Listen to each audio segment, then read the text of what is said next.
in color. The continuing story of Peyton Place.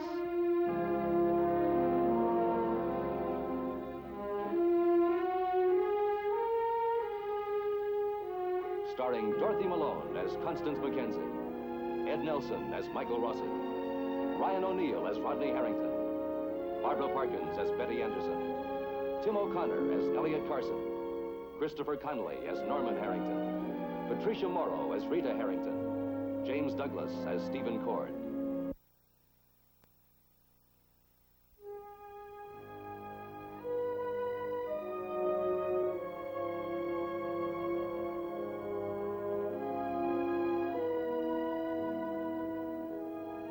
Tonight, Carolyn Russell took the first opportunity to walk out of her home to find Dr. Michael Rossi's young brother, Joe, and let him know exactly what she thinks of him. Joe humiliated her in front of her mother, and although Carolyn kept cool and refused to give Joe a sense of triumph, she is now ready to fight back.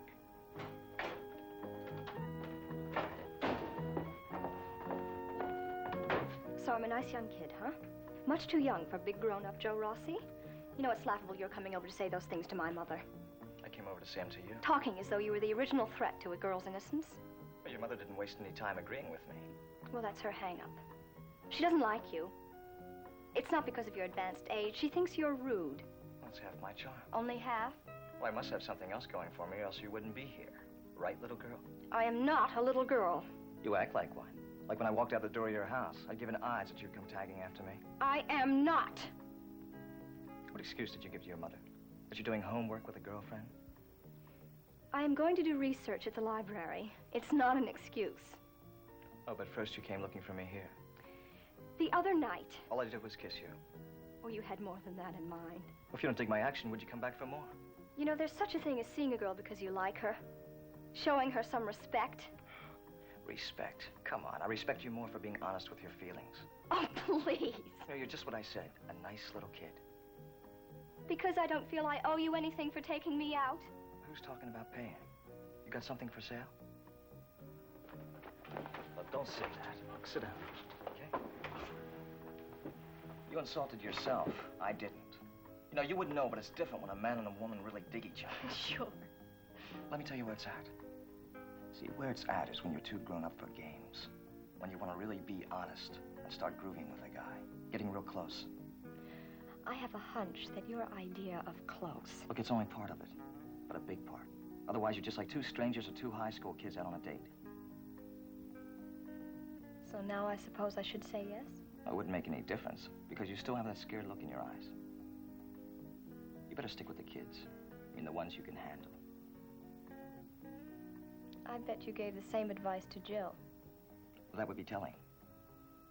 A man doesn't tell when a woman doesn't ask. Only a girl that's still afraid of becoming a woman. Well, you deliver quite a pitch. Very sharp. I'm not afraid. Prove it.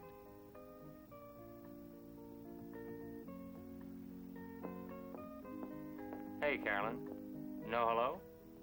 Hello, Reverend. Who's she? Oh, Mrs. Russell's daughter, Carolyn. Oh, yeah, I've seen her around. 3 hamburgers and 3 sides of French fries. You want that to go, don't you, Reverend? All settled in? Yeah, Carolyn, to go. Where's the baby? Home. Oh, you two got Mrs. Winter watching the baby while you're out. That's pretty nice. Look, Joe. Look, I just want to make sure the baby's taken care of. Have fun.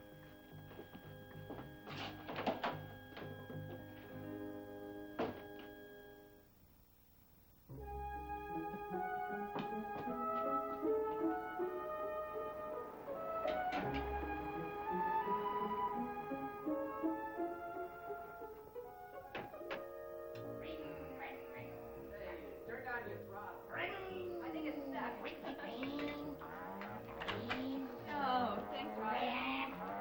Hi, Betty. He's being a motorcycle. Sorry I'm late. I guess I've lost track of time. Well, what's this all about, Norman? Are you going to buy a motorcycle?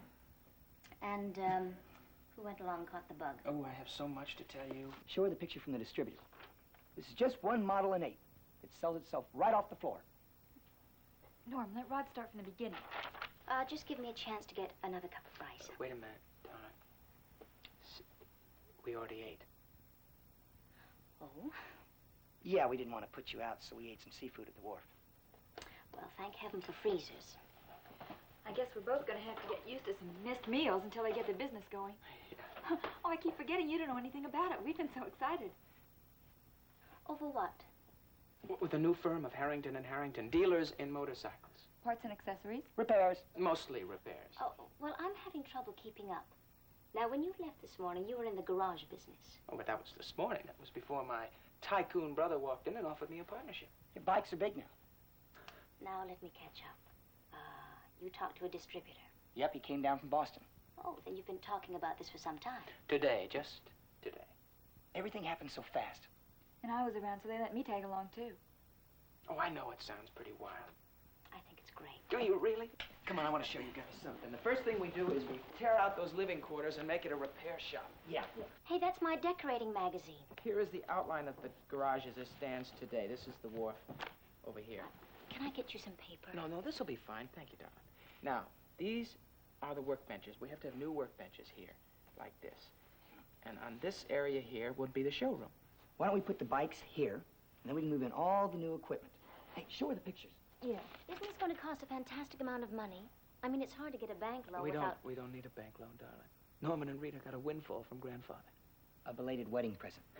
You know, sorry I missed the big day. Here's $50,000 to help make up for it. 50,000. I still can't believe it. Why don't we move the wall? The whole wall? No, maybe just the door then. And we can put in a display case right here. Yeah, for the shocking pink crash helmets. Is that okay? Sure, it's okay. That would work. Yeah, put the door in here. Do you want me to fix some coffee? Yeah, that would be fine, thank you. Anyway, you put the door here, like this. Keep the wall as it was. Save some money that way. Great. Have the motorcycles, the larger motorcycles in front. That catches their eye. All right, The then put a big window in here. 650s here. Yeah, it'll be the full, right across the wharf here.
These burgers are still warm. They should be. They're wrapped in foil. Yeah. Oh, why don't you take these up to my wife?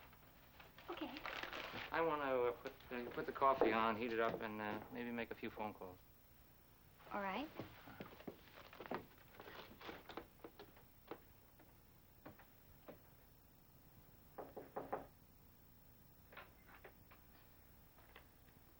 Hello. Hi. You're awake. I wouldn't go that far. How are you? I think I'll survive. Good. Hello, Kelly. Hello. Hello, Kelly. We brought you some vitamins. Extra dry martinis, I hope. Hamburgers. I think I'll have a relapse. I hope Kelly wasn't too much trouble. Oh, no. We've been great buddies. I fed her on schedule and changed her on schedule. That was really nice of you, Mrs. Winter. I really appreciate it. Makes us even. I was the substitute mother and you were the substitute wife. Kelly, would you like a hamburger? Would you? With mustard and relish and pickles? Oh, please don't waste your description on her. I'm starving. Coming up.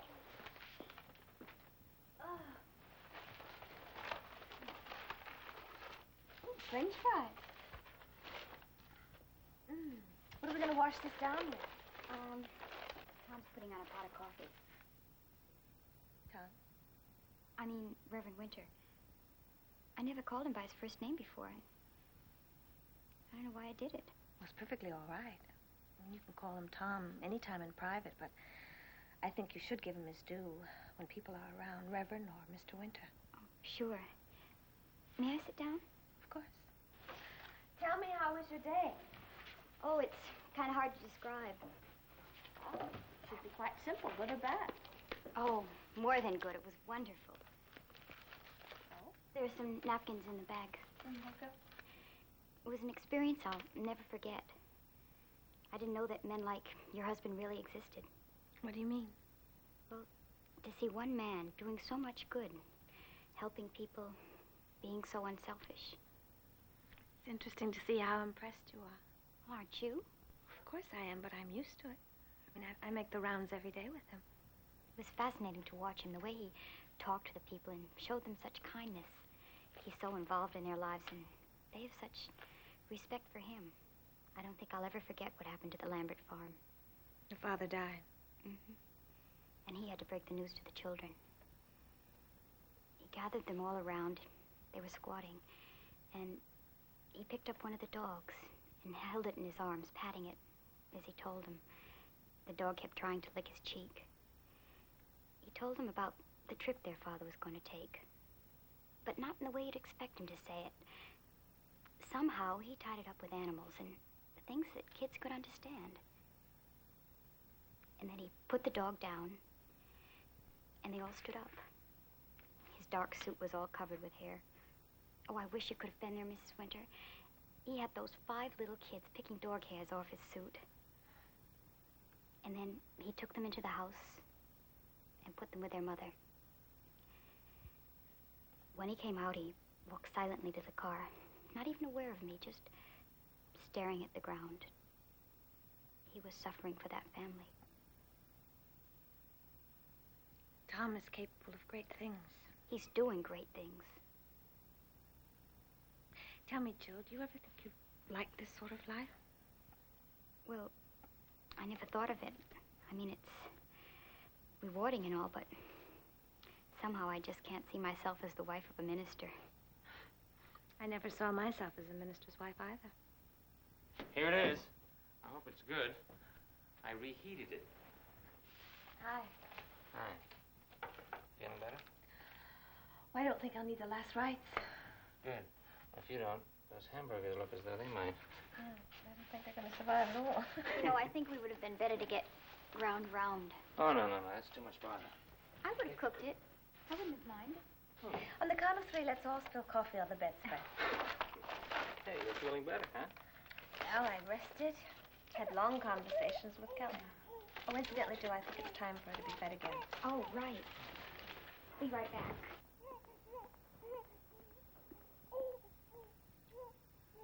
I missed you today. Did you really? You know I did. Wasn't Jill an adequate replacement? Adequate, willing, helpful, sweet. But not the same. I'm glad.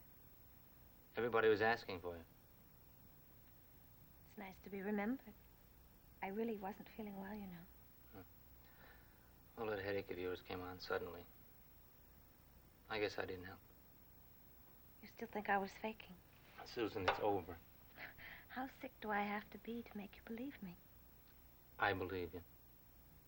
I mean, what reason would I have for pretending? I don't always know the reasons for the things you do. But like I said, I missed you.